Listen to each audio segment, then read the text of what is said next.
The rental truck's engine died with a mechanical wheeze at exactly midnight on a deserted stretch of Interstate 40 in the middle of the New Mexico desert, leaving me stranded with all my worldly possessions in the back of a 26-foot U-Haul that suddenly felt more like a coffin than a moving vehicle.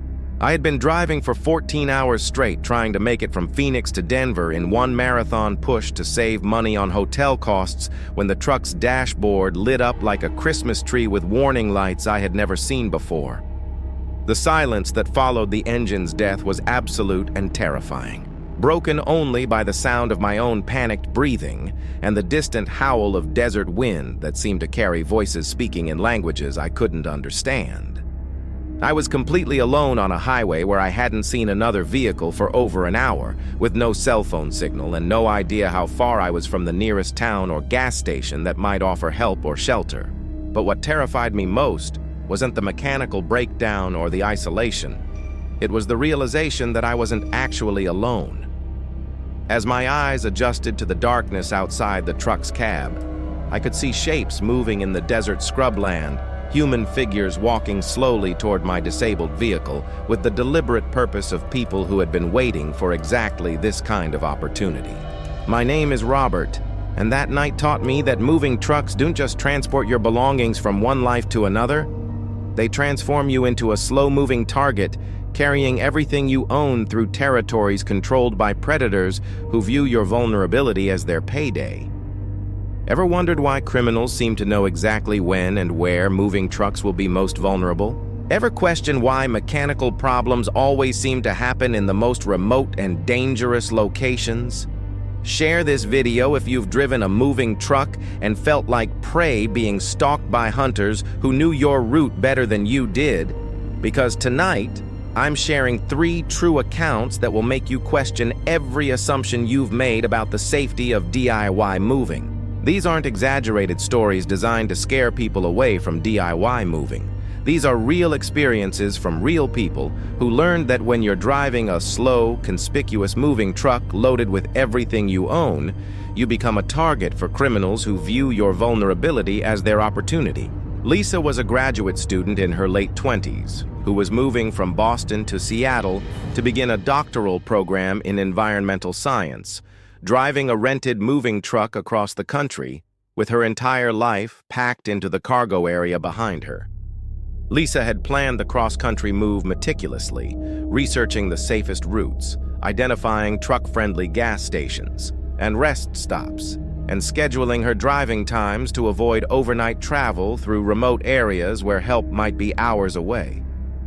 Lisa's moving truck was a 20-foot rental from a major company, equipped with basic safety features and communication equipment that was supposed to provide reliable transportation and emergency assistance if needed during the long-distance journey. Lisa had previous experience with long-distance driving and felt confident in her ability to handle the challenges of cross-country truck driving.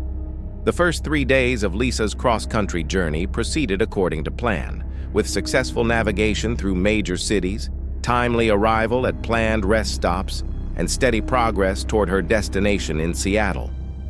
Lisa had established a routine of driving 8 to 10 hours per day, stopping at well-lit truck stops and rest areas for fuel and meals, and staying overnight at budget motels that provided secure parking for her moving truck.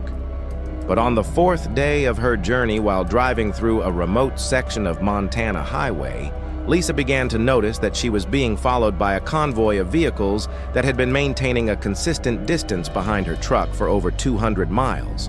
The convoy consisted of 3 pickup trucks and a van that were traveling together in a coordinated formation, matching Lisa's speed and route changes in ways that suggested deliberate surveillance rather than coincidental travel. Lisa's initial assumption was that the convoy might be a family or group of friends traveling together to the same destination, but as the hours passed and the vehicles continued to follow her through multiple route changes and rest stops, she began to realize that their presence behind her truck was intentional and potentially threatening. The convoy would maintain visual contact with her truck while staying far enough away to avoid obvious detection. Lisa's concern about the following vehicles escalated when she stopped for fuel at a truck stop in rural Montana and noticed that members of the convoy were watching her from their vehicles and taking photographs of her truck, her license plate, and her personal activities during the fuel stop. The people in the convoy appeared to be gathering intelligence about her truck's cargo capacity, her travel schedule, and her apparent vulnerability as a woman traveling alone. Comment below if you've ever noticed the same vehicles following your moving truck for hundreds of miles. Because what Lisa discovered about this convoy's coordination proved that some criminal organizations treat interstate highways like hunting grounds, where they can track and study their prey for days before making their move. When Lisa attempted to lose the convoy by taking an unexpected exit and changing her planned route, the following vehicles immediately adjusted their course and resumed their surveillance, demonstrating that they were actively tracking her movements and were prepared to follow her regardless of her evasive maneuvers. The convoy's persistence and coordination suggested that Lisa was dealing with experienced criminals who had sophisticated methods for targeting moving trucks. Lisa's attempts to contact law enforcement for assistance were complicated by the remote location and limited cell phone coverage in the rural Montana area where the surveillance was taking place. When Lisa was able to get cell phone signal and call 911, the dispatcher informed her that there were no law enforcement units available in the immediate area and that it could be several hours before officers could respond. The situation became more threatening when the convoy began to close the distance between their vehicles and Lisa's truck, moving from passive surveillance to more aggressive pursuit behavior that suggested they were preparing to force her to stop or were looking for an opportunity to attack her truck and steal its contents. The convoy's vehicles began to surround Lisa's truck on the highway, with some vehicles moving ahead of her, and others maintaining positions behind and alongside her truck in a formation that would allow them to control her movement. Lisa realized that she was being set up for a coordinated attack by multiple criminals who had been planning and executing their assault for hours, using the remote Montana highway as a hunting ground where they could rob moving trucks without interference from law enforcement or witnesses who might report their criminal activities. The convoy's tactics suggested that they were experienced with targeting moving trucks and had developed methods for forcing drivers to stop. Lisa's escape from the convoy came when she spotted a Montana highway patrol station at a highway exit and was able to reach the facility before the pursuing vehicles could intercept her or force her to stop. The highway patrol officers immediately responded to Lisa's report and began pursuing the convoy vehicles. But the criminals had anticipated the possibility of law enforcement intervention and had prepared escape routes that allowed them to disappear into the rural Montana landscape. The investigation revealed that Lisa had been targeted by a criminal organization that specialized in robbing moving trucks on remote highways throughout the western United States. The organization used sophisticated surveillance and pursuit techniques to identify vulnerable targets and coordinate attacks that maximized their chances of success while minimizing their risk of detection and prosecution.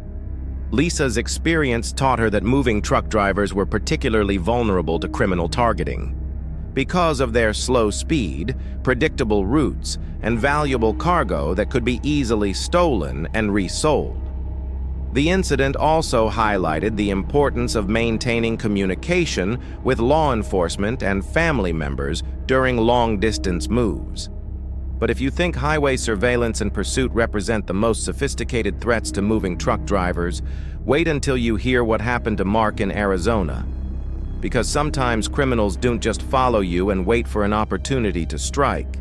They create the opportunity by sabotaging your vehicle and then positioning themselves as your rescuers, using fake mechanical problems to lure you into situations where they can steal everything you own under the pretense of providing help. Mark was a software engineer in his early 30s who was relocating from San Francisco to Austin for a new job opportunity, driving a rented moving truck loaded with expensive electronics furniture and personal belongings that represented years of careful saving and investment in quality possessions. Mark had chosen to drive the moving truck himself, rather than hire professional movers, both to save money and to maintain control over his valuable possessions. Mark's moving truck was a 24-foot rental equipped with GPS navigation, emergency communication equipment, and security features that were supposed to provide safe and reliable transportation for his long-distance move. Mark had researched his route carefully and had planned stops at reputable truck stops and rest areas that were known for their security and customer service.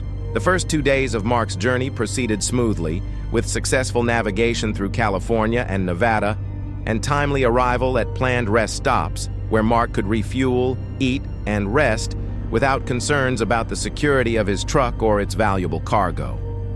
Mark had established a routine of parking his truck in well-lit areas near security cameras and building entrances. But on the third day of his journey, while driving through a remote section of Arizona Desert Highway, Mark's truck began experiencing mechanical problems that forced him to reduce his speed and look for the nearest service station where he could get assistance with diagnosing and repairing the engine issues that were affecting his truck's performance. The mechanical problems developed gradually, with warning lights and unusual engine sounds that suggested serious issues. Mark's search for mechanical assistance led him to a truck stop and service station in a small Arizona town that appeared to specialize in serving commercial truckers and travelers who needed fuel, food, and mechanical services during long-distance journeys. The facility appeared to be legitimate and well-established, with multiple service bays, experienced mechanics, and the kind of equipment and expertise that would be needed to diagnose and repair engine problems. But when Mark explained his mechanical problems to the service station staff and requested an estimate for diagnostic and repair services, he began to notice behavior and responses that suggested the facility's employees were more interested in his truck's cargo than in providing legitimate mechanical services. The mechanics asked detailed questions about Mark's travel plans, his destination, and the contents of his truck that seemed inappropriate for a routine mechanical service consultation. Subscribe and turn on notifications if you've ever had mechanics ask more questions about your cargo than your engine problems, because what Mark discovered about this service station proved that some criminals use fake repair shops as fronts for elaborate theft operations that target travelers when they're most desperate for help. The service station staff insisted that Mark's truck required extensive repairs that would take several days to complete, and they pressured him to unload his cargo into their storage facility while the repairs were being performed. The staff claimed that the truck's cargo needed to be removed to allow access to mechanical components, but their insistence on handling and storing Mark's personal belongings seemed excessive and inappropriate. Mark's suspicion about the service station's intentions was confirmed when he observed staff members taking photographs of his truck's cargo and discussing the value and marketability of his electronics and furniture with other employees who were not involved in the mechanical diagnosis or repair process.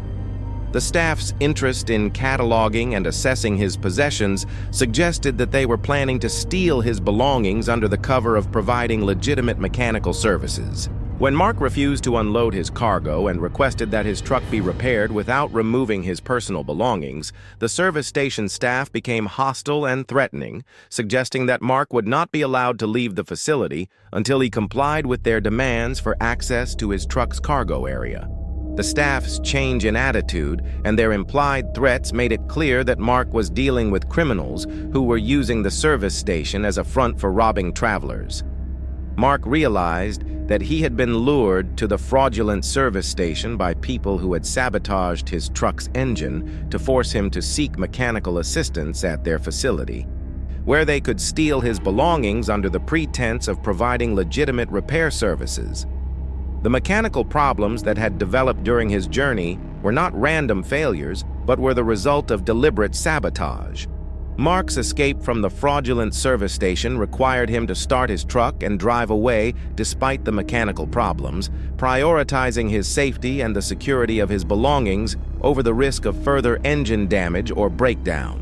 Mark was able to reach a legitimate service facility in a larger town where honest mechanics confirmed that his truck had been sabotaged with devices that were designed to cause engine problems without creating permanent damage. The investigation revealed that the fraudulent service station was part of a criminal network that specialized in targeting moving trucks and commercial vehicles by sabotaging their engines and then robbing the drivers when they sought mechanical assistance. The criminals had developed sophisticated methods for causing mechanical failures that would force drivers to seek help at their facility. Mark's experience taught him that moving truck drivers needed to be cautious about mechanical problems that developed in remote areas, and that criminals were actively sabotaging vehicles to create opportunities for theft and robbery. The incident also highlighted the importance of researching service facilities in advance and seeking mechanical assistance only from reputable businesses. But even elaborate sabotage and fake repair shops seem almost straightforward compared to what happened to Jennifer in Kansas. Because sometimes the most dangerous moving truck situations involve criminals who do not need to create opportunities or wait for mechanical problems. They simply use coordinated highway tactics to force you into situations where escape becomes impossible and help is too far away to matter. Jennifer was a nurse in her late 20s who was moving from Chicago to Phoenix to take a position at a major hospital, driving a rented moving truck with her personal belongings and medical equipment that she had accumulated during her nursing career. Jennifer had chosen to make the move during winter months to avoid extreme heat and heavy traffic that could make the long-distance drive more challenging and dangerous. Jennifer's moving truck was a 22-foot rental that she had loaded carefully with her furniture, clothing, medical textbooks, and personal items that represented her life and career in Chicago. Jennifer was an experienced driver who had researched truck driving safety and had prepared for the challenges of operating a large vehicle during a cross-country move. The first day of Jennifer's journey proceeded according to plan, with successful navigation out of Chicago and steady progress through Illinois and Missouri toward her planned overnight stop in Oklahoma. Jennifer had established a routine of driving during daylight hours and stopping for the night at well-lit truck stops or motels that provided secure parking and safety for solo travelers. But as Jennifer was driving through a remote section of Kansas highway during the late afternoon, she noticed that her truck was being followed by a single vehicle that had been maintaining a consistent distance behind her for over 50 miles. The following vehicle was a dark-colored SUV with tinted windows that made it impossible to see the occupants. But the driver's behavior suggested deliberate surveillance rather than coincidental travel. Jennifer's concern about the following vehicle escalated when she took an exit to stop for fuel, and the SUV followed her to the gas station, where the occupants remained in their vehicle and observed her activities during the fuel stop. The people in the SUV appeared to be gathering information about Jennifer's truck, her travel schedule, and her apparent vulnerability as a woman traveling alone. When Jennifer resumed her journey and returned to the highway, the SUV immediately resumed its surveillance position behind her truck, confirming that she was being deliberately followed by people whose intentions were unknown but potentially threatening. Jennifer's attempts to lose the following vehicle by varying her speed and taking unexpected exits were unsuccessful, as the SUV's driver seemed to anticipate her evasive maneuvers. Hit that like button if you've ever realized that the vehicle following you knew your route better than you did. Because what Jennifer discovered about this surveillance operation proved that some criminal organizations study moving truck routes and schedules so thoroughly that they can predict your movements before you make them. Jennifer's situation became more dangerous when she realized that the SUV was not working alone, but was part of a coordinated operation that included other vehicles that were positioning themselves ahead of her truck and alongside her route to create a trap that would force her to stop at a location where she could be robbed or assaulted without witnesses or interference from law enforcement.